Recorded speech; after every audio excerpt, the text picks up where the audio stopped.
I'm Mike Laidlaw, lead designer for Dragon Age 2, and today we're going to take a look at some PC gameplay and the two different ways you can play Dragon Age 2, as an action RPG, adjusting your strategy on the fly, or with a more considerate pause and play approach, issuing your orders tactically. Let's take a look.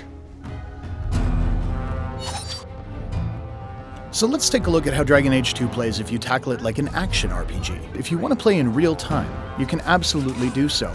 The rogue really shines here, able to move quickly around the battlefield, get into position, and separate out enemies. Of course, once you get into the thick of things, you'll notice you can fluidly move between characters. Mages, of course, shine when groups are clustered, while a stealth character can deliver vast amounts of damage from the safety of shadows. And with the enemies torn to pieces, it's just a matter of switching back to Hawk to pick up the stragglers. So you've seen how Dragon Age 2 plays as an action RPG, but what happens if we take the same situation and play it more tactically, pausing to issue orders? Let's find out.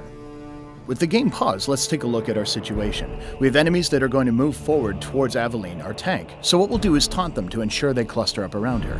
At the same time, we'll lay down a clever trap using a glyph of paralysis that should hold the majority of them in place.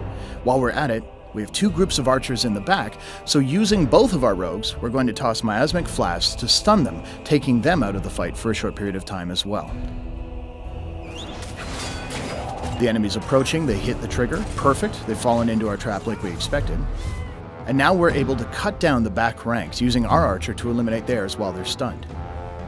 The tank, of course, Aveline, can move in and start dishing out damage while the defenses are down on the paralyzed foes.